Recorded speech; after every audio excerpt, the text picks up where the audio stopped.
Hey, it's Whitney from EcoVeganGal.com, and welcome back to the weekly Q&A, which happens every Saturday here on the Eco Vegan Gal YouTube channel. It's an opportunity to connect with me and sometimes some special guests about vegan living and eco-friendly living too. And today it is just me. There's no guest, but it's actually fun to do these every once in a while because I get to kind of have a more in-depth back and forth experience with you, so that I focus more on the live questions than I do the prepared questions. So you can start submitting your questions as early as right now. First, let me tell you a little bit more about this in case you are brand new. If that is the case, welcome. I'll start with those of you who are watching the recording. The first thing to know is that you can skip forward to any part of this Q&A through the timestamps in the YouTube description down below. These go up usually about 48 hours after the recording, so it's often Monday evenings you'll see those pop up there.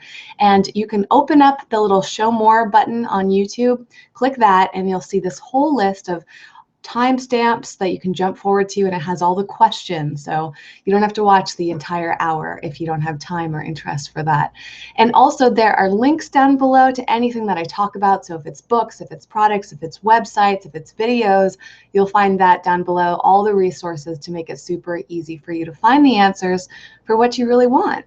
You'll also find links to ask me questions in the future. They are submitted to this catalog where I pull questions from every single week. So if you think of something right now when you want to ask me, just send it over. There's a link for that down below.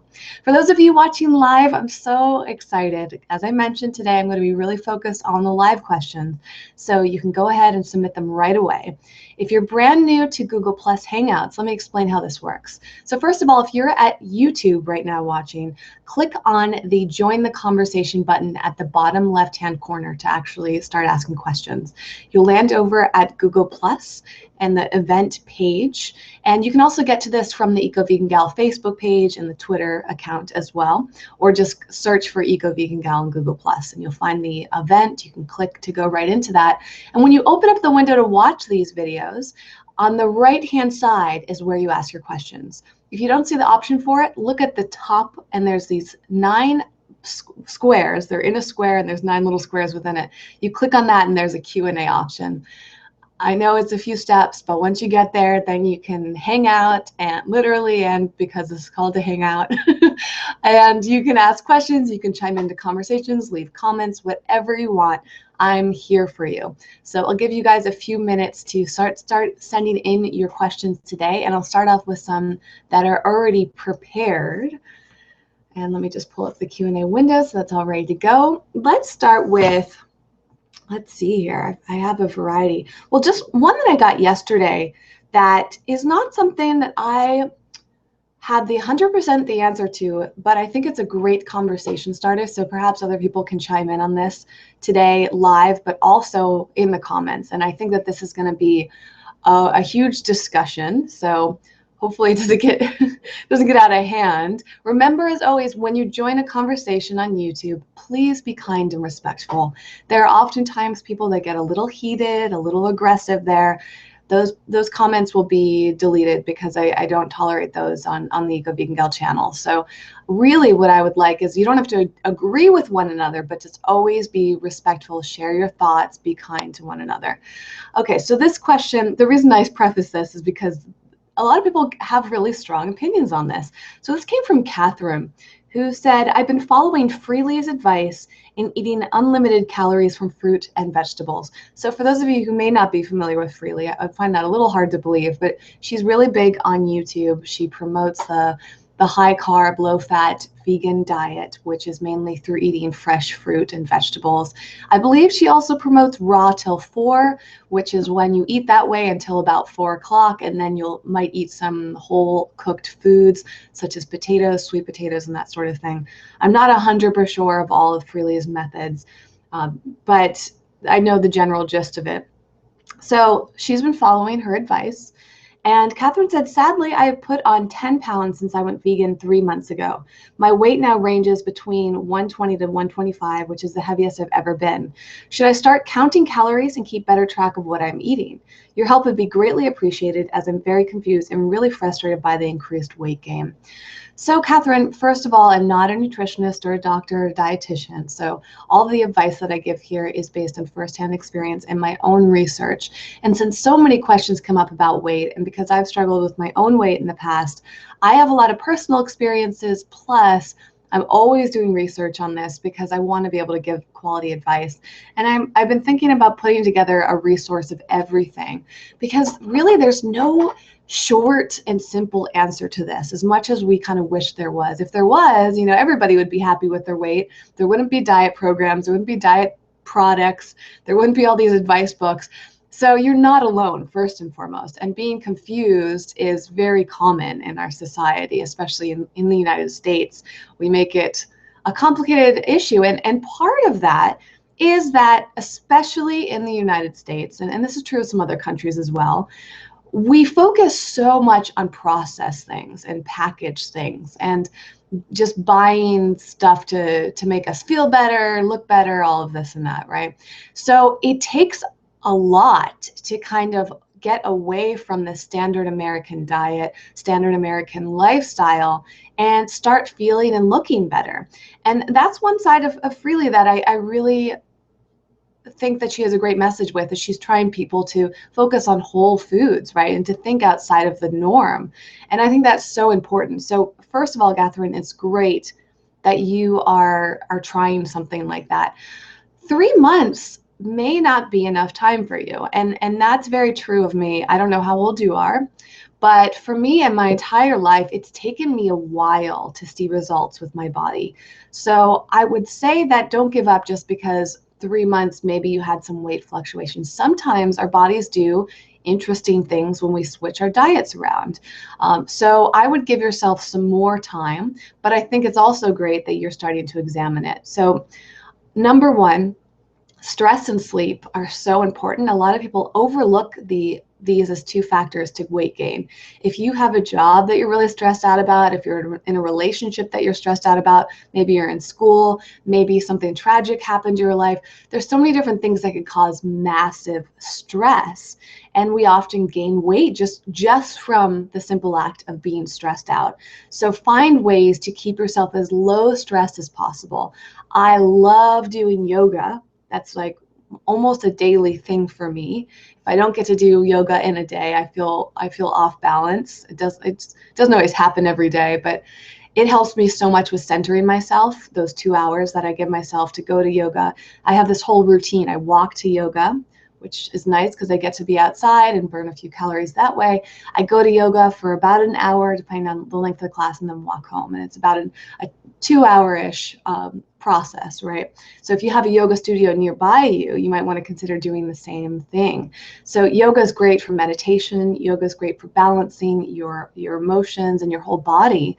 It strengthens your body, and some forms of yoga are good for your cardio too. So that can be great. And I would really advise getting into that, right? Because it helps you on all those different levels.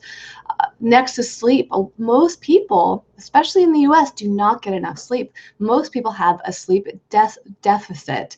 So that means that they, night after night after night, are not getting enough sleep. And we actually have a sleep debt.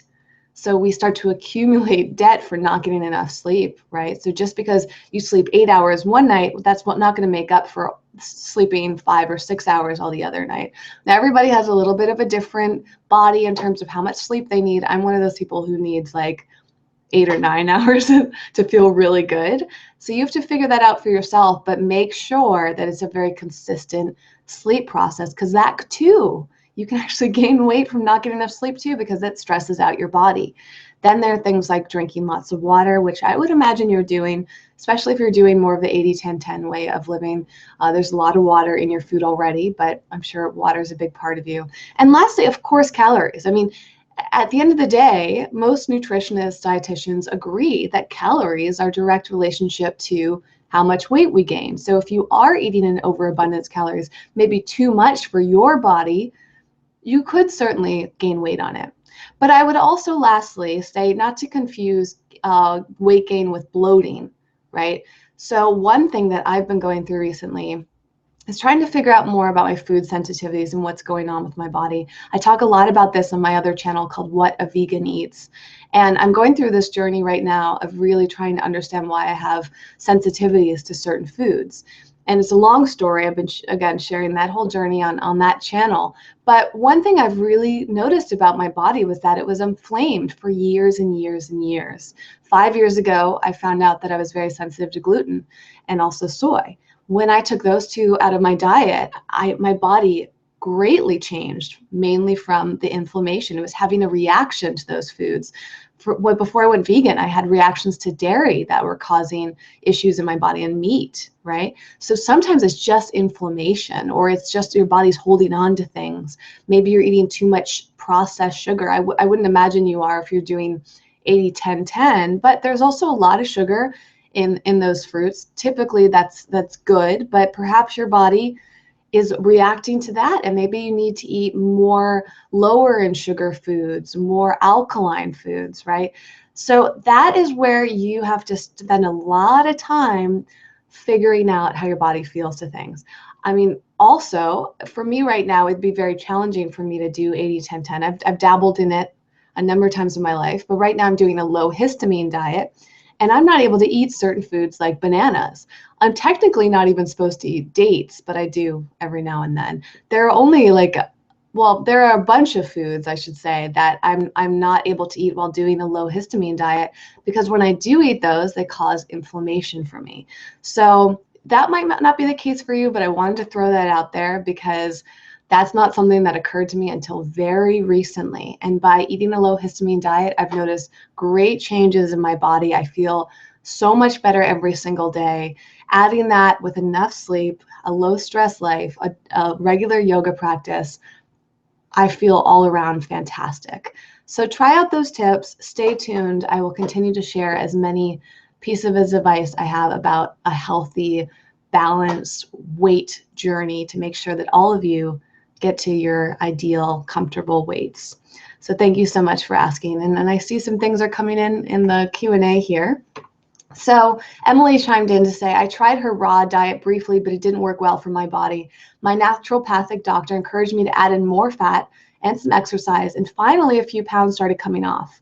So Emily too has suffered from inflammation, and we've talked a lot about this on the What a Vegan Eats channel. And so you never know. I mean, I think everybody should really get in tune with their bodies, because I think we as a nation, again, this is mainly about the US, but I wouldn't be surprised if this applies to other countries that eat similarly, is I feel like there's so much that goes on in our lives that cause inflammation. And for me, it could be antibiotics that I took in the past. It could have been, those years and years and years that I was eating processed food and meat and dairy. And I might now just be recovering from that all because I'm finally paying attention to it. So inflammation is huge, and inflammation is also responsible for a lot of the major health issues that Americans have. So paying attention to inflammation is a good thing all around. Okay, Roxanne also wanted to know, do I think Freelee's plan is a good plan, or what plan do you think is great? So listen, to each their own. A lot of people really love Freelee's work. Remember that Freelee's work is also based off of some other people's works too. So I think it's more of a combination of things, but certainly inspired by 80-10-10 by Doug Graham, and kind of started this movement from what I know, and a variety of other people. I don't know where the Raw Till 4 diet originated, if that was a Freelee thing or someone else, but I think that Freelee is just a big proponent for this and pushing it forward. And if you enjoy her style and what she says, then, and that seems to be working for you and your body, great.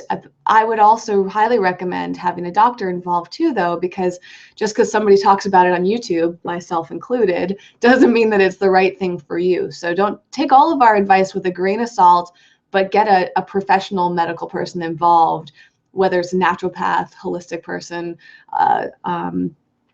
people that stick needles into you, and I can't think of what their names right now. How am I spacing on that word? Acupuncturist, like any of that Chinese medicine, alternative medicine, or if you want to go to a more standard Western doctor, whatever your prerogative, just make sure that you have some really good advice based on your body, and get your blood test done too. In terms of what plan do I think is good? that just kind of comes back around to what I just said, is that the plan that feels right for you, the plan that you're getting results from, the plan that you have some really solid medical perspective on, so that you know you're not doing harm to yourself. And I think it's really easy to do harm to our bodies when we're following advice without researching it. So if you're going to follow, let's say, Freelee's advice, make sure that you read a number of other sources too. Find out what other people are saying. You know, Fully Raw Christina, I absolutely adore, right? She talks a lot about the same thing, and she might have different information than Freelee does.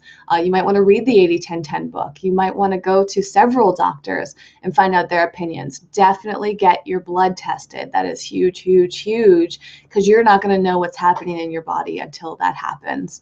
And also just give it time, right? Try something for at least 6 months till you really determine if it's good for you or not, and pay attention to yourself every single day. The last thing I'll say here too is a huge help has been Chronometer, which is a website where you can track your online food intake and also your exercise. Make sure that you're getting enough calories or not having too much. Make sure that you're getting all of the daily nutritional needs for you. And make sure that you're doing enough movement in your day-to-day life to balance everything out. Okay. Emily chimed in, I suspect Freelee and others who follow her diet are very active in terms of exercise. Absolutely. And I'm not quite active. Also, my naturopathic doctor reminded me that people who notice lots of weight come off on that diet often come from the standard American diet. Absolutely. I think it all depends on where you're coming from first, right? If you're switching from all this processed food directly over to like this super clean diet, of course you're going to notice huge results. I mean, for me, even just going straight up vegan, not even like what I consider healthy vegan, when I went vegan, I shed a ton of weight, but then it came back because I was eating so many processed foods. So, you know, I had to kind of learn that element of it too. And absolutely, I mean, Freelee and a lot of people centered around her, Fully Raw Christina, like all those people that are in this movement are very, very active. They run, they bike, they do all sorts of different things. Doing yoga is probably not going to burn, I know it doesn't burn that many calories. I think I calculated once, it's like 200 calories, right? From like an hour session. So it's going to depend on the type of exercise that you're doing and how many calories you're eating. And that could be the answer, Catherine. I mean, if you're not adding a really rigorous exercise routine into your life, Freelee's advice might not pertain to you because she is very active. So thank you, Emily, for reminding me of that too. Roxanne also wanted to know, who do you find, maybe you meant where do you find a naturalistic doctor?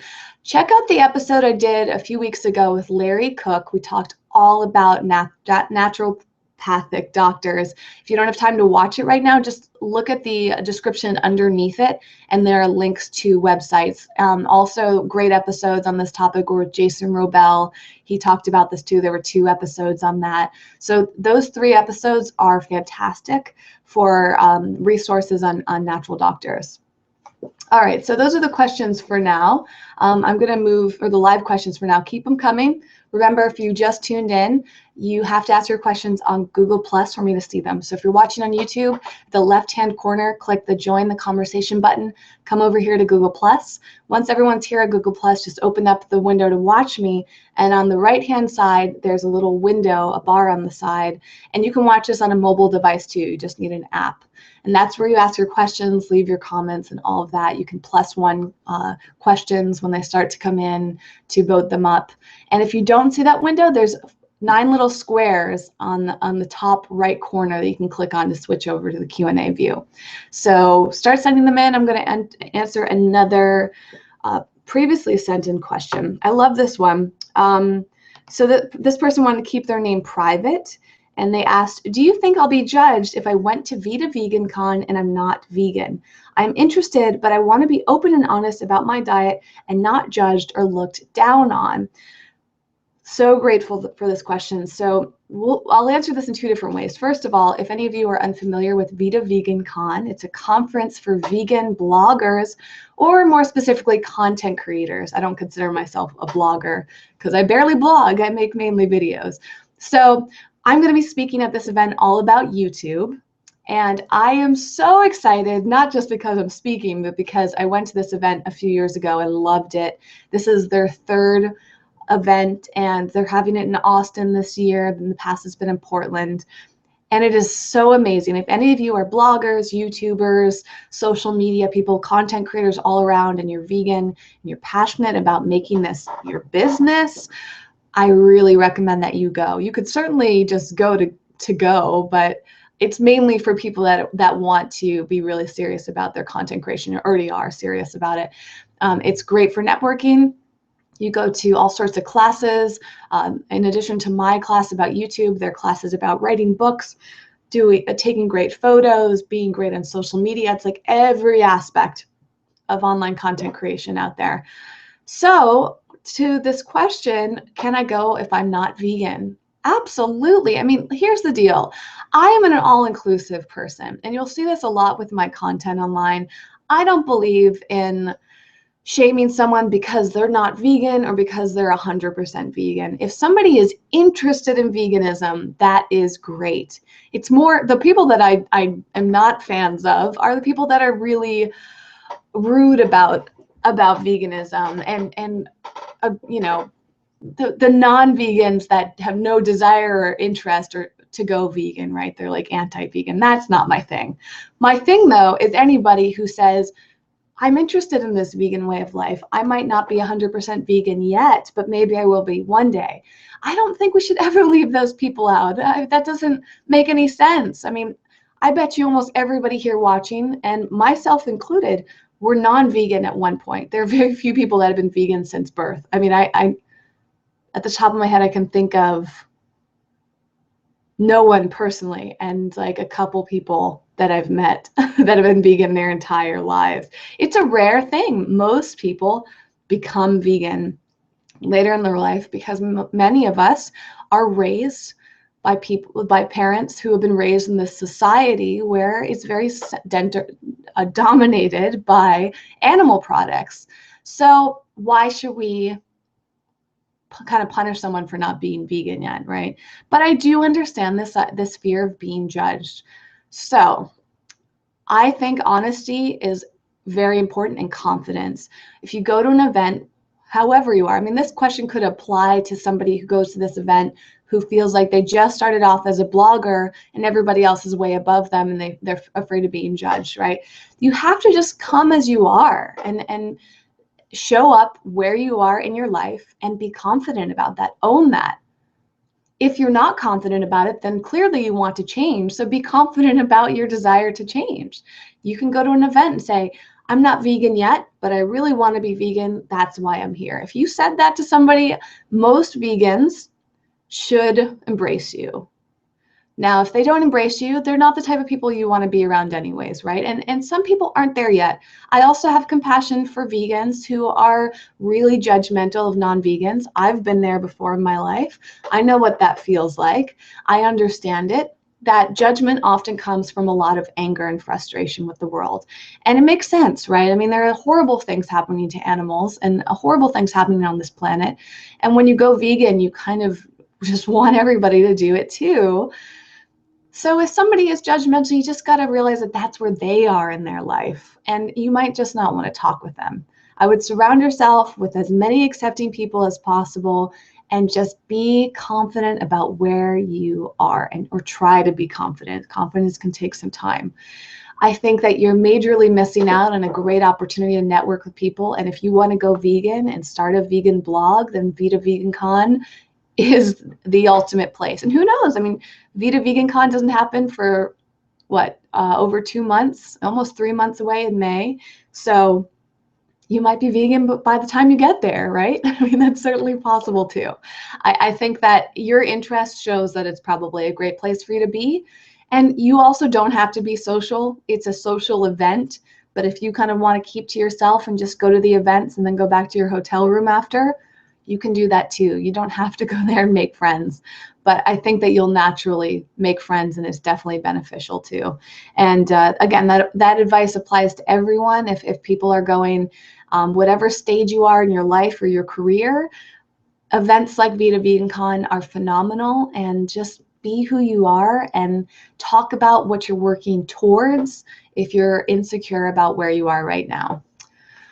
Okay, so Maria asked, do you feel that you have a better relationship to your body now when you're vegan? 100% yes. Oh my gosh. I mean, I share this so much on past videos. One of my most popular videos is about me sharing my weight loss journey. And you can check that out right on the main Eco Vegan Gal page, or I'll link to it in the description field below. And that shares kind of the journey I went through when I went vegan and how it changed my body. And, you know, I talk about how I really struggled with my body, and I had a bit of an eating disorder, and I was just so mentally unbalanced and all over the place because I didn't understand my body. And when I went vegan, I just naturally lost weight, like I mentioned earlier, but I also started to really learn about food. Veganism has been my nutrition education, right? That's because for me personally, my vegan journey was surrounded by books and documentaries and conferences and websites, and basically I just absorbed as much information as I could, and that's how I learned about where food was made, where it came from, what ingredients were in it, the organic side of things, like everything. And I never stopped learning. So veganism was a gateway to a really healthy lifestyle for me. It's not the case for everyone. A lot of people go vegan simply for the animals. A lot of people go vegan because they just don't want to eat animal products, but they'll eat anything else. And it's not about health. It's not about getting in tune with their body. And if that's somebody's prerogative, fine. You know, that they might not have the same experience as I do. But for me, it was a majorly healing thing for my health and for my mental state. So thank you for asking that. Okay, Maria also asks, what would be the best foods to eat for a healthy vegan diet, and what should I avoid? What are your thoughts about peanut butter? It's a huge question, and this is a question that I cover almost every week. So the best foods that you can eat, the shortest answer are unprocessed foods, whole foods. So as many just one ingredient foods as possible, to me, in my opinion, are the best foods. So all the produce that you want, all the fruits and vegetables, and then grains if those are okay with your body. So, you know, rice and quinoa, oats. If you do gluten, you can have some glutinous products. Just go to the bulk section of the store and the produce section, and you could probably, you can definitely make everything from those two sections right there. You might want to go over to the sauces section, or every once in a while you might want a snack or a prepared beverage.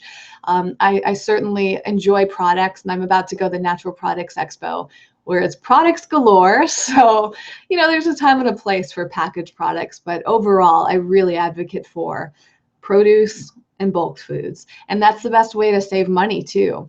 And then my thoughts about peanut butter. I love peanut butter. I think that if you eat organic, unsalted peanut butter with no oil in it, like nothing added, just plain peanut butter, and it's organic, great. Some people have reactions and sensitivities to peanut butter. Peanuts tend to contain mold and what they call aflatoxins. So if you want like the uber healthy peanut butter, there's something called jungle peanuts, which tend to be just higher quality because they don't have aflatoxins. They're kind of a more rare thing, and only certain companies work with them. So they're going to be more expensive, but your body might digest them better, and you have less chance of being exposed to mold with jungle peanuts. But they are very pricey. I mean, like a jar of jungle peanut butter is like $12. Whereas like a jar of just regular organic peanut butter, maybe like between 6 to 8 at most. Or you can just get organic peanuts and make them yourself. You could make your own peanut butter in a food processor, high-speed blender. Even juicers can like make their own nut butters. But then there are all sorts of alternatives like almond butter. Almond butter tends to be a little bit higher quality, doesn't usually contain mold, is easier to digest. So you kind of just have to feel it out, see what works best for you. But price it's definitely worth investing in a higher quality nut butter, because if it's a low price, then it's probably low quality. It's a generalization, but a good rule of thumb. Okay. So Lindsay said, I know you don't like eating with meat eaters, but do you get that way if you eat lunch with a vegetarian? Great question. So just to clarify, when I say I don't like to eat with meat eaters, it's a hard question. Yeah, frankly, I don't like watching people eat meat. It is uncomfortable. I don't find it to be the most pleasant thing to smell meat and see people chewing on it. I just don't like it. That doesn't mean that I'll refuse to be around meat eaters. Sometimes I will leave the table if I get uncomfortable, if something that they're saying. It's one thing if somebody's kind of quietly eating meat and I don't have to it doesn't smell a ton. It's another thing if you can really smell it and they're making a lot of comments about how good it is or making fun of my vegan choices. Those are typically the situations I don't want to be in, and I might even leave. So it's a case-by-case basis. I always have to judge it from that moment, not just as a generalization. And the same goes for eating lunch with vegetarians. It's definitely a lot more comfortable to see somebody eat cheese than meat, but I also know a lot about cheese, where it comes from, and also how bad it is on the body. I would almost argue that dairy is worse on the body than meat is. I mean, you'll actually find so many people that eat meat that won't eat dairy, because dairy does a lot of damage to our bodies and causes all sorts of reactions.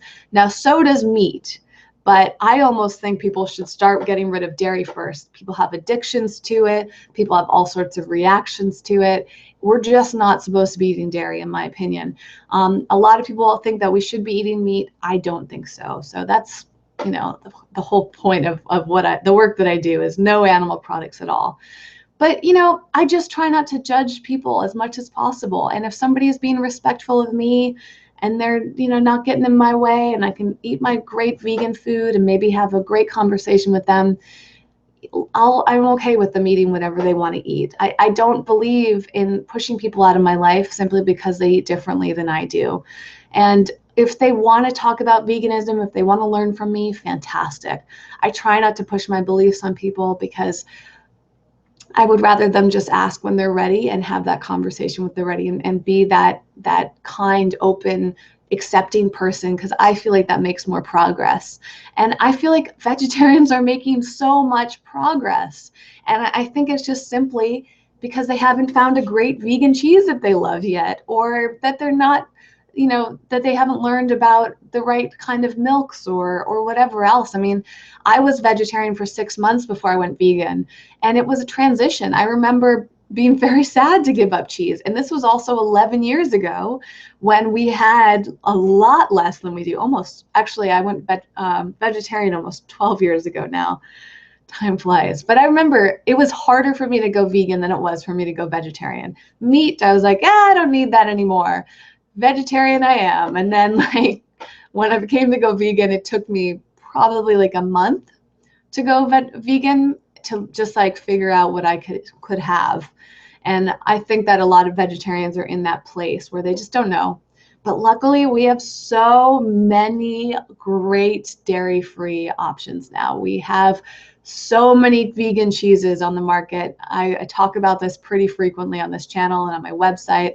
And the dairy, I mean, just milk alone, it's pretty much any nut or seed or legume can be turned into a plant-based milk. So, it's just a part of the journey, and that's what I'm here for. And I hope that other vegans can be as accepting as possible about people that eat differently, because that can make a huge difference in other people's lives. You can't make a difference if you're not there for someone. Okay. So Vinicio said hello. So just wanted to acknowledge you and say hello back. Lindsay followed up and asked, what is a vegan dairy product? So vegan dairy means that there's no actual animal dairy in it, but it has a very similar appearance and taste. So you can start with anything made from soy. That's the oldest form of vegan dairy, but almonds make almond milk and almond ice cream and almond butters and almond yogurts and cheeses, cashews, all of the above too. There's now cashew ice cream, there's cashew milk, there's cashew cheese in a huge abundance. Then there's macadamia milks and cheeses that are fantastic. There's hazelnut milks. There are just so many things like you can have. If you go to any store now, you will at least find soy milk. Almost every single store I've ever been to has soy milk in it, right? It's really easy to find. But I also think that don't judge veganism by the soy products, because almond, cashew, rice, hemp, hazelnut, there's just so many other products that have different tastes and textures. So if you don't like one, try another one. Okay. So Ashley said, I think this is probably a silly question, but I've read news stories about how the tap water in New York City isn't vegan because there are tiny crustaceans in the water, and I wanted to talk about it. What's your opinion? I don't think I've heard that before, actually. Wow, I'll have to look that up. I wouldn't be surprised, but I'm also a huge advocate for filtering your water anyway. So I would imagine if you filter your water that the crustaceans wouldn't make it in. But I would think there'd be crustaceans in like most bodies of water. I'm going to have to look that one up. And if anyone else has information, share it here on Google Plus or on YouTube. But that's the first time. I think filtered water is so important. And in fact, most bottled water comes from tap anyways. So pretty much we all have access to the same water sources.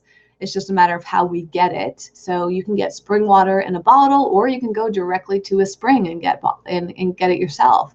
No matter how you get it, if you're drinking from a tap water, then get it filters. And I talked a lot about this in some videos with Ron and Lisa Barras. So if you look up just Ron, R-O-N, and Lisa on the Eco Vegan Gal YouTube channel, or just type in like healthy home, there's, I think, 3 videos we've done now, and almost all of them talk about filtered water. Also, Larry Cook talked about filtered water. You could just type in water filter on Eco Vegan Gal website or the YouTube channel and find all sorts of things about it. I'm a huge advocate for filtered water. I think that should solve the problem, but I'll look further into it, Ashley. I don't know where else you would get your water. I really don't recommend getting it from a bottle unless it's a glass bottle. But even then, that has environmental tolls, and even then, you might still be drinking from the tap and just not realize it. So spring water is I guess, the most ideal if you don't want to drink from the tap at all. And Ashley also wanted to know, how do you deal with the frustration of close friends who say they are vegetarian but eat fish? That's what my family says, so I've been there. Listen, again, as it comes around to what I said earlier, I really believe in acceptance, and we're all in different places. And this came up yesterday, actually. I probably will make a video about this for my Uncensored channel. For those of you who don't know, I have several YouTube channels. This one, my What a Vegan Eats channel, and Uncensored channel, and a few others. And on my Uncensored channel, I talk a lot about different kind of emotional aspects of life. And it's not always about veganism, but it always kind of ties in. And what I think I'm going to do this weekend is doing about remembering that other people's opinions and thoughts on life are not always reality, and neither are yours. So just because somebody says something does not mean it's right. If somebody says they're vegetarian, but they're eating fish, like technically they're not really vegetarian, but it's not necessarily your job to correct them either, right? I mean, if it seems appropriate and you want to say, hey, I think a more accurate definition would be pescatarian. But if you can say that in a really nice way, not a condescending way, not a rude way, or know-it-all way, like just be straightforward. Actually, by definition, vegetarian's this, pescatarian's that.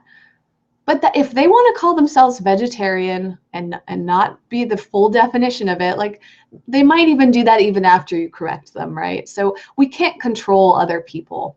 And you'll see why I got triggered to think about this in my next, I made the decision that's going to be tomorrow's video for the Uncensored channel. It's going to be talking about how just because somebody says something does not mean that they're right, and just because,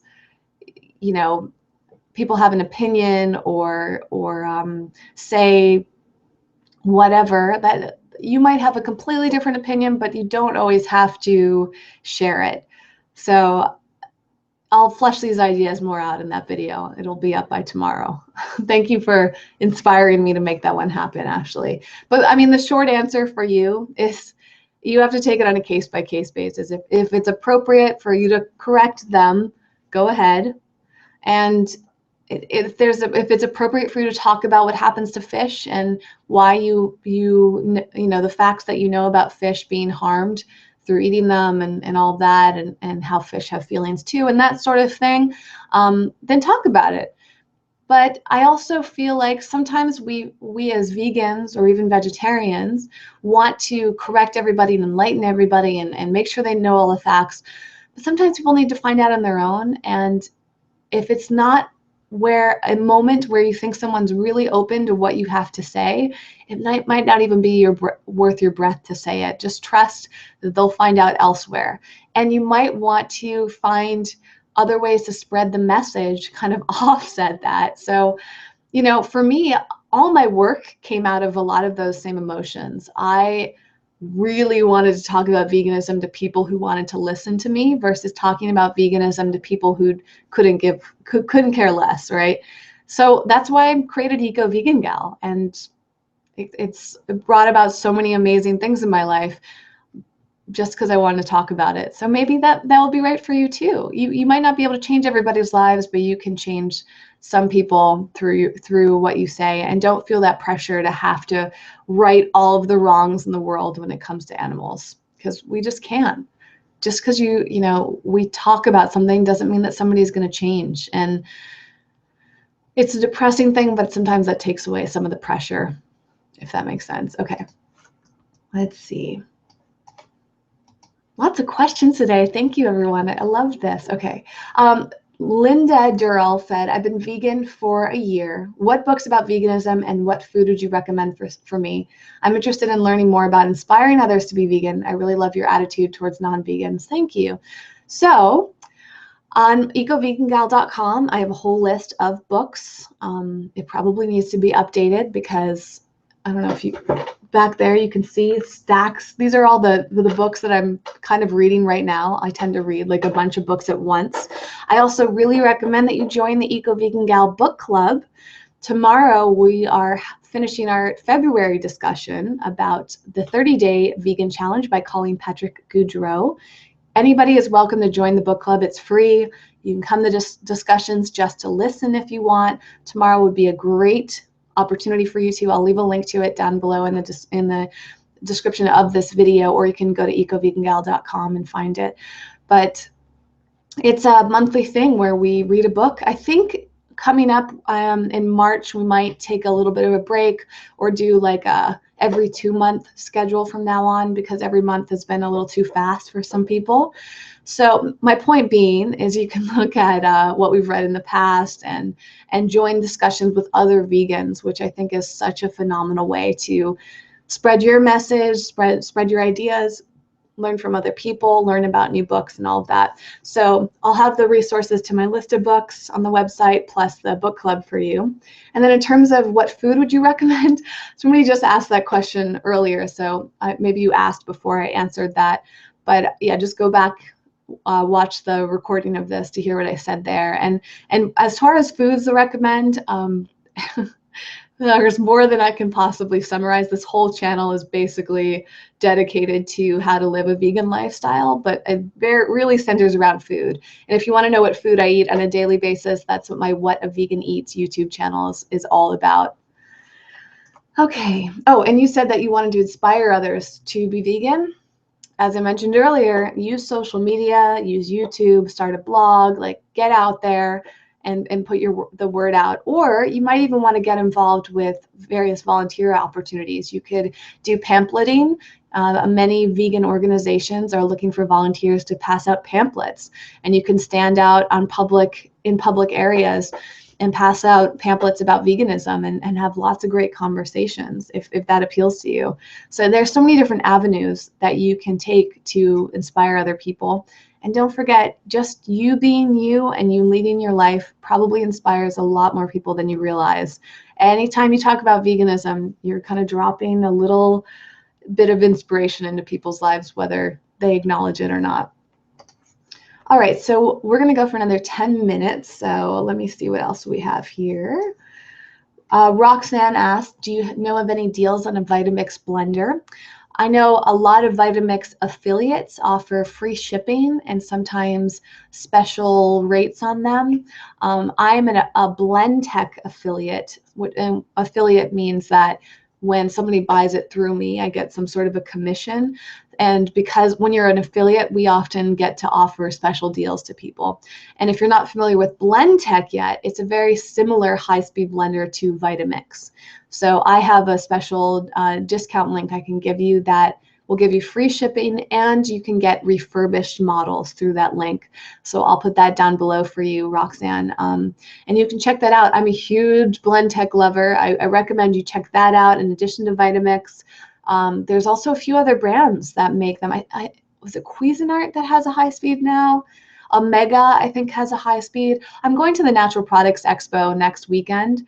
So maybe I'll put together a list of some different blenders. So you have a variety to check out different prices, different types, all of that. I think Vitamix has like the big high-speed blender name, but there are so many other brands worth looking into. Just remind me if I forget to put up that resource.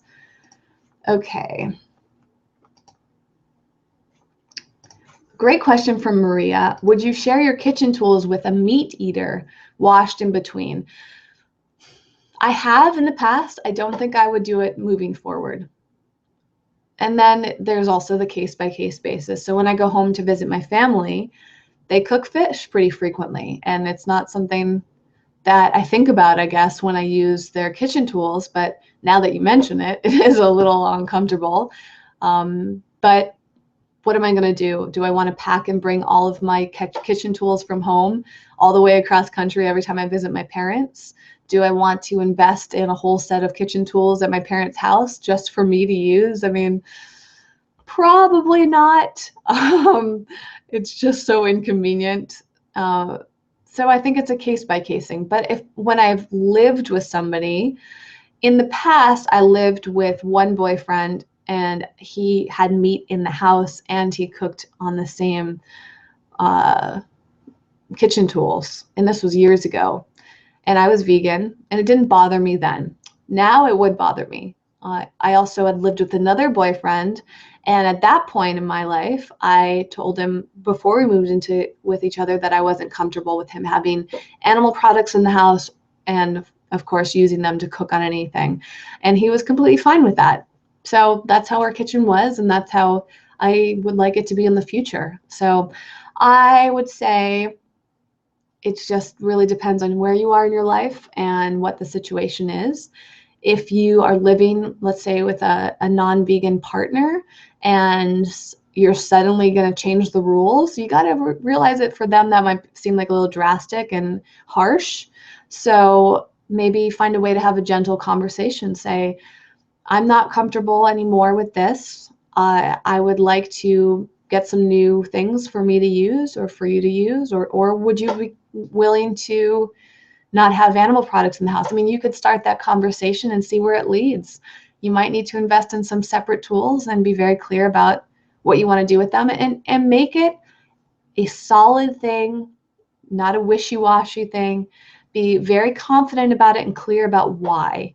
You don't want to be in the situation where somebody's mocking you, or there's tension in the air because of what you said. Like, really think this out before you start that conversation, and plan it out. But also let them be part of the plan. Ask them how they feel, and ask what they would like to do and what would make them feel comfortable too. Because whatever relationship you're in, whether it's with a roommate or with a romantic partner or husband or wife, family members, whoever it may be, they have feelings too. So count them in on the conversation. All right, so 5 minutes left here. I have one more question, or I think it might be a point that Ashley was making, who said, she said, I haven't wanted to directly confront these friends because I want people to make their own food choices. I feel some kind of pressure to have them represent vegetarianism the right way. So this was off of her question about when vegetarians say they eat fish, or for when fish eaters say they're vegetarian. So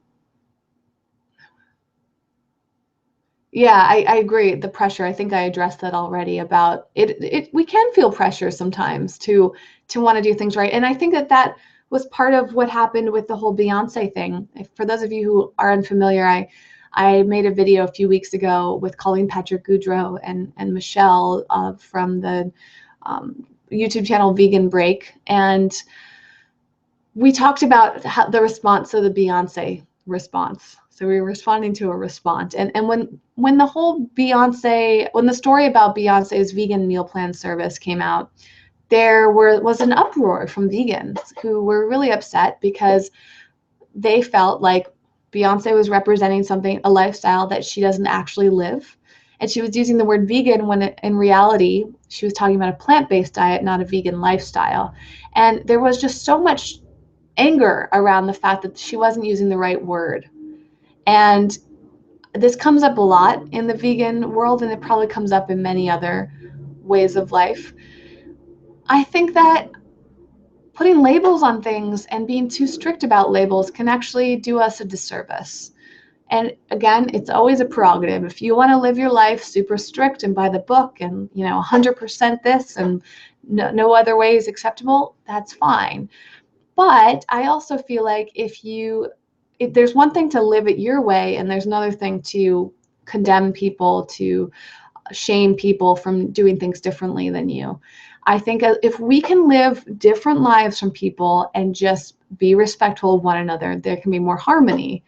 The problem becomes when somebody tries to impose their views on other people, and that's like human history, right? I mean, we do this so much, and this is where wars happen from, because two different people can't agree, and they're so angry about it that they want to fight, sometimes to the death about it. And it's like, does that really need to happen? Why can't we live in harmony with people that think differently? And that's a huge topic, right?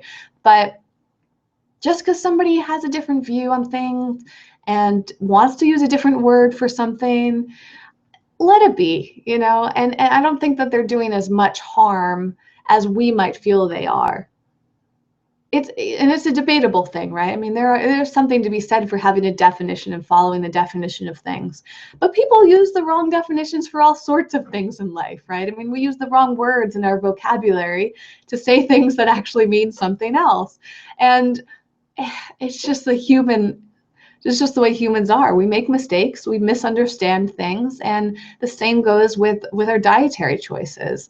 My parents were using, and probably still use, the word vegetarian, even though they eat fish, for years. And that's just simply because they thought that that's what that meant. And it's just like, okay, well, even when you correct people, sometimes they won't learn.